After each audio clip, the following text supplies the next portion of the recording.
Good morning, gang. Happy Wednesday. All right. Hope you guys got a chance to see last night's live stream, talk about everything that's going on in Canada with a lot of the ministers in different provinces starting to pull back on a lot of these mandates. I guess Alberta's the latest one now to say they're going to start ending stuff immediately. But that's not the topic of today. What I want to talk about, and again, this goes right into me saying all the time of look at what's going on and figure out how you're going to deal with it. It's no surprise that crime is way up in the United States, if not all over the world right now. Okay, be it the fact that people are on a really short fuse with all these mandates, be it they're furious about inflation all over the world, okay? And I'm not talking about TVs and makeup. I'm talking about food and energy and gasoline, that sort of stuff. So murders are up. We know that. And the more important one that I'm going to bring up for us to think about is crime, larceny, burglary, theft, that sort of stuff. What would you do in a situation, in an SHTF situation, if you caught somebody stealing from you or your mag or whatever? Now, it depends on the severity.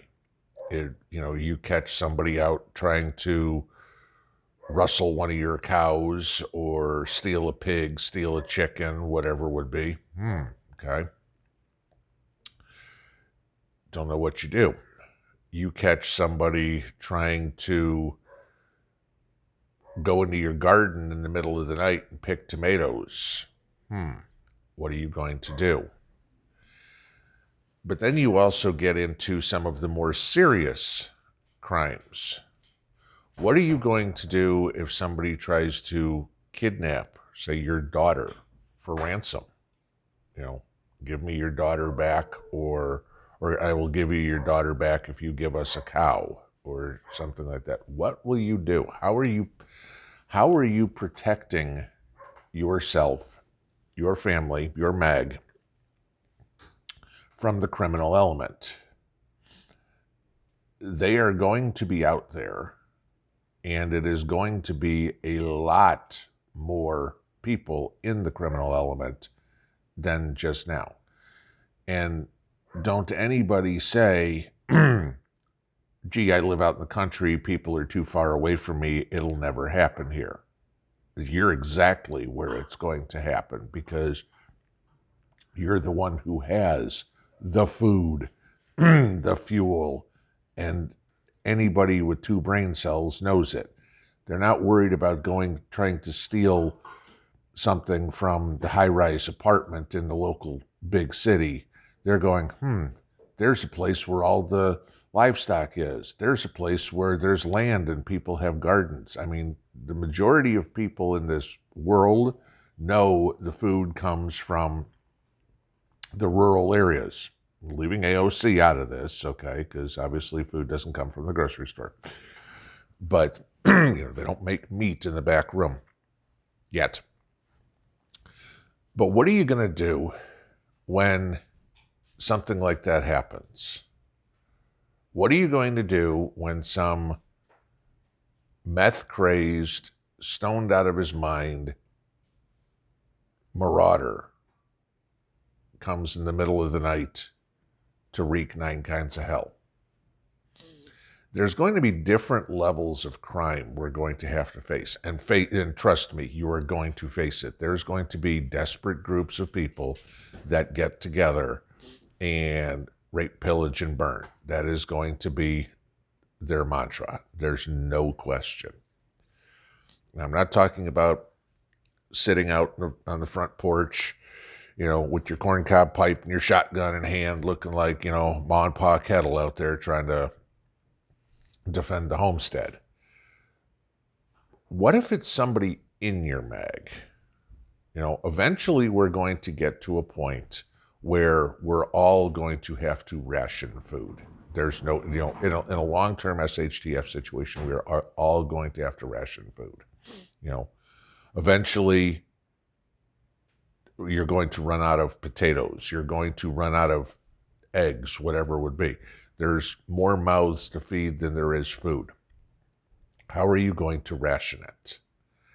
What are you going to do when somebody who's on the vegetable picking detail eats a tomato out in the field?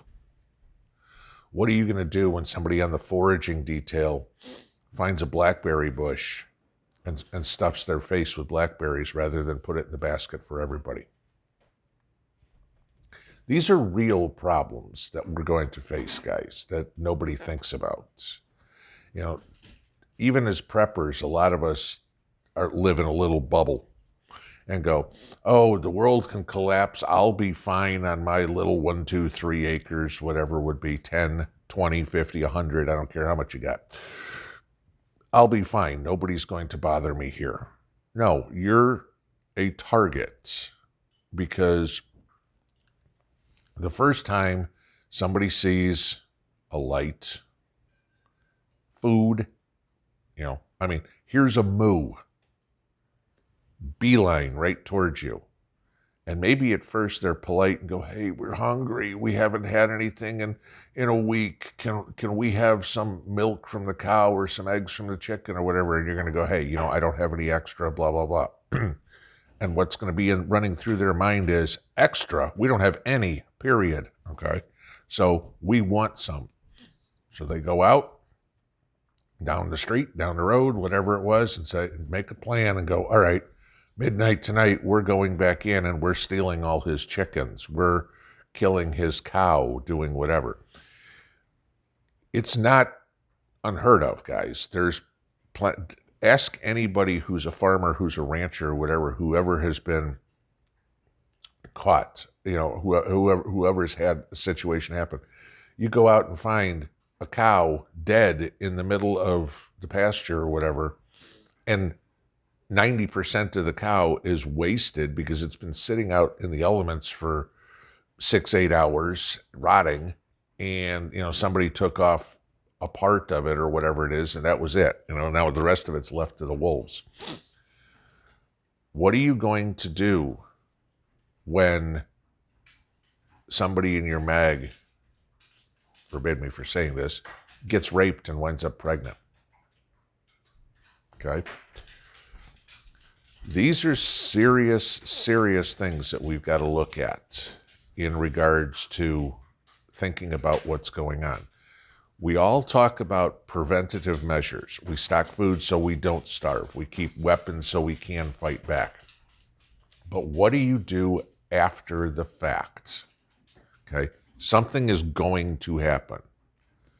What are your plans to deal with the consequences?